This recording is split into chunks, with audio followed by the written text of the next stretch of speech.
Sir ఈ రోజున రాష్ట్రం మొత్తం మీద కూడా అంటే కొన్ని కోట్ల మంది భక్తుల మనోభావాలకు సంబంధించిన ఈ లడ్డూ ప్రసాదం ఏదైతే ఉందో కల్తీ జరిగిందని దాని మీద ఎన్డీడీబీ రిపోర్ట్ కానివ్వండి లేదా కేంద్ర ప్రభుత్వం ఫుడ్ సేఫ్టీకి సంబంధించిన వచ్చిన రిపోర్ట్లు కూడా చూపిస్తున్నా కూడా జగన్మోహన్ రెడ్డి గారు గత ప్రభుత్వంలో అప్పుడు ఎందుకు లేవనెత్తలేదు అది మీరు చెప్పిన వాళ్ళకే మేము పాలక మండలి పదవులు కూడా ఇచ్చాం కదా అని చెప్పి ఆయన ఒక సెల్ఫ్ డిఫెన్స్. ఎవరిని అడిగాడు ఆయన? మీరు చంద్రబాబు చెబితే పాలక మండలి ఇచ్చారా మెంబర్లు? మరి ఎవరిని అడిగారు? ఎవరు ఎవరు? జగన్మోహన్ రెడ్డి గారు. అవును, జగన్మోహన్ రెడ్డి తూ అంటే తూ, తా అంటే తా. వాళ్ళు ఏం చేస్తారు? వైవి సుబ్బారెడ్డి ఏం చేయగలడు? జగన్మోహన్ రెడ్డి మనిషి. జగన్మోహన్ రెడ్డి అరే అది కలిసి నెయ్యి తీసుకోండి అంటే తీసుకోవాల్సిందే. అది ఇదంతా ప్యూర్గా వాళ్ళు డ్రామా. జగన్మోహన్ రెడ్డి డ్రామా. 2019లో వాళ్ళ బాబాయ్ డ్రామా ఎట్టా ఆడే గెలిచాం అనుకుంటున్నాడు. జీవితాంతం అదే డ్రామా నడిపించి ప్రజల్ని మోసం చేయాలని చూస్తున్నాడు. ఎవడో నమ్మడో ఒకసారి నమ్మారు.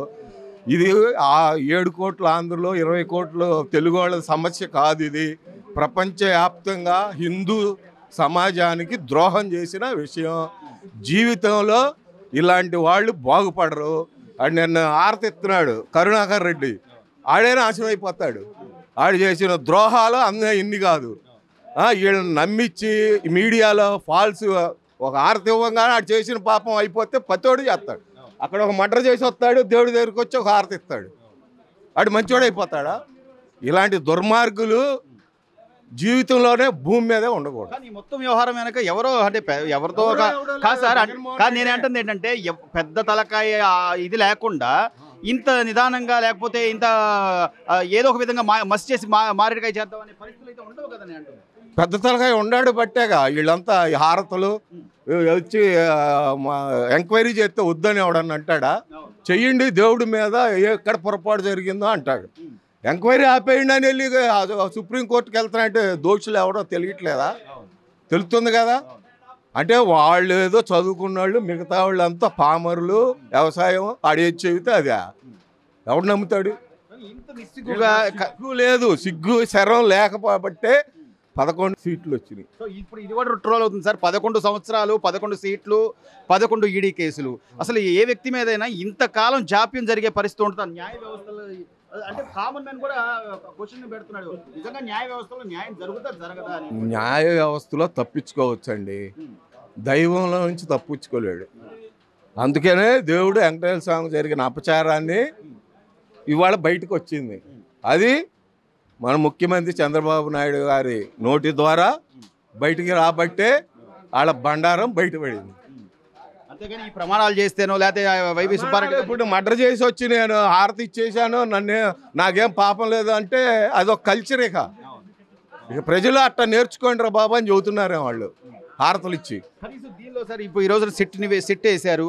సిట్ అధికారులు నిగ్గు తేల్చిన తర్వాత కానీ లేకపోతే ఆల్రెడీ కేంద్ర ప్రభుత్వం కూడా ఒక రిజల్ట్ ఇచ్చింది. దానికి సంబంధించిన ల్యాబ్ టెస్టులు ఇవన్నీ పూర్తి స్థాయిలో వాళ్ళకి శిక్ష పడే అవకాశాలు ఉన్నాయంటారు. అంటే ప్రజలు కూడా ఎందుకు ఇంత తారుస్తున్నారు? ప్రజలు ఎప్పుడూ తార్చరండి. న్యాయ వ్యవస్థలో లూప్ హోల్స్ ఉంటే వాళ్ళు బతికి బయటపడతారేమో, కానీ దైవం విషయంలో బయటపడరు. వాళ్ళు చేసిన పాపాలకి శిక్ష అనుభవిస్తారు, ఇందులో నో డౌట్. అది 3 నెలల ఈ దాదాపు 100 రోజుల పరిపాలన ఎలా ఉందంటారు? అద్భుతంగా ఉంది. అసలు ముందు దీపావళి చేసుకున్నాం మనం. దేనికి చేసుకున్నాం? నరకాసుడు అనే రాక్షసుడు చచ్చిపోయాడు, అందుకని దీపావళి చేసుకున్నాం.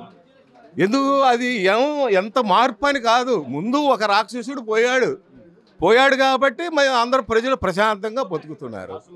అంతే.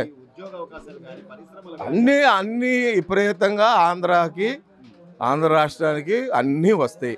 ఎందుకు వస్తాయి అనే దానికి కూడా లాజిక్గా ఇక్కడ కష్టపడే మనస్తత్వం, తెలివితేటలు ఉన్న మనుషులు, అద్భుతమైన ఇన్నోవేటివ్ మనుషులు ఉన్నారు కాబట్టి ఆంధ్ర రాష్ట్రం ఎంత వెనకబడింది అనుకుంటున్నారో అంత ముందుకు వెళ్ళిపోయింది ఈ గవర్నమెంట్లో.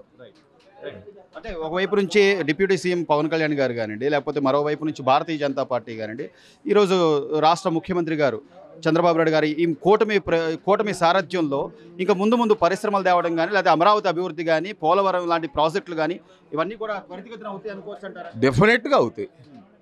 వచ్చే ఎలక్షన్ 2029కి డెఫినెట్గా ఇవన్నీ అవుతాయి.